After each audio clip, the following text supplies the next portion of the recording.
अब यूँ मुंह लटकाने से कुछ नहीं होने वाला, समझी?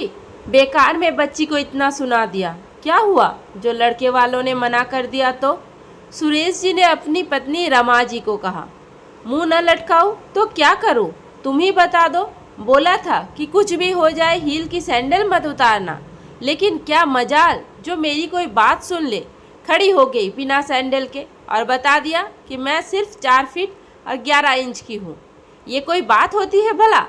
रमा जी ने गुस्से में मुंह फेरते हुए कहा। अरे भाग्यवान, तुम समझती क्यों नहीं? हाइट हमारे हाथ में तो है ही नहीं, ना ही मेरी बेटी कोई गाय बकरी है जो कहीं भी किसी के गले बांध दूँ। समझी? उसने बिल्कुल सही कहा था कि विवाह की नींव झूठ की बुनियाद पर नहीं रखते। सुरेश जी ने कहा। तो फिर बेटी को बिठाए रखो सारी उम्र घर में, समझे? उसकी उम्र की सारी लड़कियां एक एक बच्चों की माँ बन गई है और इसकी अभी तक शादी भी नहीं हुई। तुम्हें क्या, समाज में 4 औरतों की बातें तो मुझे ही सुनना पड़ता है ना? रमा जी ने कहा। अंदर कमरे से राधिका अपनी मम्मी पापा की बातें सुनकर दुखी हो रही थी। 5 साल हो गए थे राधिका के रिश्ते की बात करते करते, लेकिन उसके कम लंबाई के कारण हर जगह शादी कट हो जाती।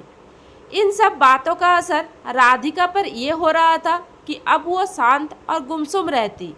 पढ़ी लिखी आत्मनिर्भर राधिका की शादी उसके मम्मी पापा के बीच हर रोज घर में झगड़े का मुद्दा बन गया था। तभी रमा जी की ननद रुक्मिणी का फोन आया, ये पूछने के लिए कि बात बनी कि नहीं। तो रमा जी ने कहा, नहीं दीदी, इस बार भी फिर से मना कर दिया लड़के वालों ने।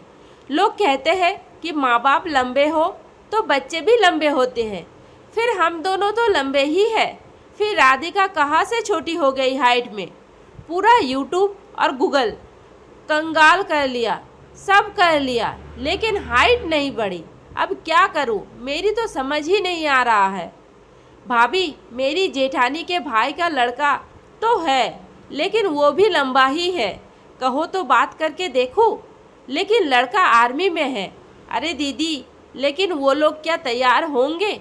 वैसे अपनी राधिका तो दूध सी गोरी, सिर्फ कद ही छोटा है ना। वो लोग रिश्ते को मना कर दिए तो रहने ही दो। रमा ने कहा। भाभी, एक बार शांत मन से सोच लो, फिर बताना। मेरे हिसाब से मिलने में कोई बुराई नहीं। कहते हुए रुक्मिणी ने फोन रख दिया। खाने की टेबल पर रमा जी ने ये बात सुरेश जी और राधिका एवं अपने बेटे राजू को बताई। तो सुरेश जी ने कहा, हाँ, अच्छा रिश्ता है, लड़का तो पैसे वाला और सुंदर होना चाहिए। तभी राजू ने कहा, पापा, अच्छा होता अगर हम इसके बारे में दीदी से ही पूछ लेते, क्योंकि जिंदगी तो उन्हें ही बितानी है। तू चुप कर, बड़ा आया दीदी का चमचागिरी करने वाला, रमा जी ने कहा। तभी सुरेश जी ने राधिका की तरफ देखते हुए कहा, बोलो बेटा, तुम इतना शांत क्यों हो? मेरे हिसाब से घर तो ऐसा ही होना चाहिए जो आर्थिक रूप से संपन्न और समाज में जिनका रसूख हो, लोग दूर दूर तक जानते हो, जिससे अगर कल को नौकरी में कुछ ऊपर नीच हो तो परिवार की संपत्ति ही काम आती है।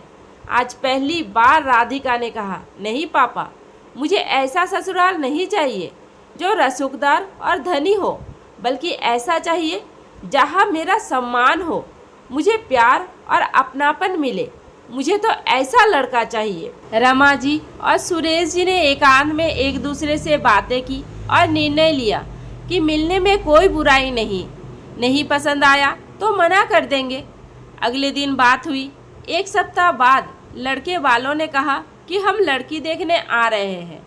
इतना सुनते ही रमा जी खुश हो गए।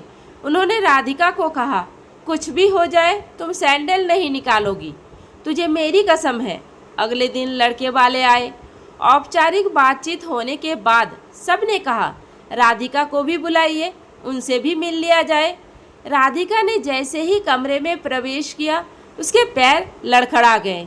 ये देखते रमा ने अपने सिर पर हाथ रख लिए और मन ही मन में कहा, हे भगवान, ये भी रिश्ता हाथ से गया।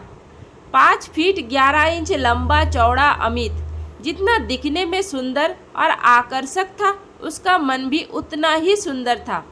पास बैठे अमित ने तुरंत उठकर राधिका को संभालते हुए कहा, आप सैंडल निकाल दीजिए और यहाँ बैठ जाइए, और खुद जाकर सामने के सोफे पर बैठ गया। रमा जी की नज़रें तो बस राधिका पर ही टिक गई और मन ही मन सोचने लगी कि अब क्या होगा। एक बार फिर से रिश्ता कट जाएगा। शादी की सारी बातचीत होने के बाद अमित के माँ पापा ने कहा, अच्छा भाई साहब, हम लोगों को अब इजाज़त दीजिए, घर जाकर हम आपको फ़ोन करके बताते हैं। उनके जाते ही रमा जी राधिका पर गुस्से में बरस पड़ी। ये क्या तरीका था, ढंग से चलना भी नहीं आया, लड़खड़ा कर लड़के वालों को अपनी हाइट बता दी।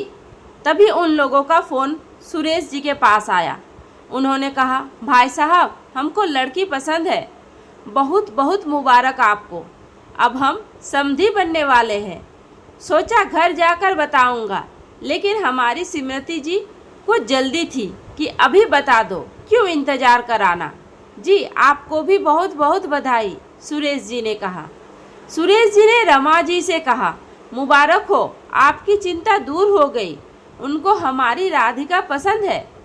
रमा इतना सुनते ही खुशी से झूम उठी और खुशी से राधिका की नज़रें उतारने लगी। उन्होंने तुरंत अपनी ननद रुक्मणी को फ़ोन करके ये बात बताई तो रुक्मणी ने कहा, भाभी, मुझे पता था कि हाँ ही होगा, क्योंकि उन्हें मैंने पहले ही सच बता दिया था राधिका के बारे में कि उसकी कद थोड़ी छोटी है। तो पता है उन लोगों ने क्या कहा, रुक्मणी, हमें बहू चाहिए, सीढ़ी नहीं जिससे घर के जाले और पंखे साफ कराने हैं। हमें तो ऐसी बहू चाहिए जो खुद भी खुश रहे और हमें भी खुश रखे। लड़की संस्कारी होनी चाहिए बस। भाभी, मेरी भतीजी कोई वस्तु नहीं जिसको बेचने के लिए मुझे प्रदर्शनी लगानी थी। विवाह जैसा संबंध सच्चाई पर होना चाहिए, इसलिए मैंने पहले ही क्लियर बात कर ली थी। शादी के दिन जयमाला पर जब सबके सामने अमित ने घुटनों के बल बैठकर राधिका से जयमाला पहनी तो देखने वाले देखते रह गए और फुसफुसाते लोग मुंह पर हाथ धरे देखते रहे। आज पूरे 4 साल बाद भी कोई उनकी हाइट को लेकर कुछ कहता है तो अमित फटाक से कहते हैं, मेरी पत्नी सिर्फ हाइट में छोटी है, मन में नहीं। हम तो परफेक्ट जोड़ी है, अमित जी की तरह। दोस्तों, उम्मीद करते हैं आपको हमारी कहानी पसंद आई होगी। कहानी पसंद आई है तो वीडियो को लाइक करें, चैनल पर नए हैं तो चैनल को सब्सक्राइब करें और हाँ, नोटिफिकेशन बेल को ज़रूर दबाइए ताकि अगली अपडेट सबसे पहले आपको मिले। धन्यवाद।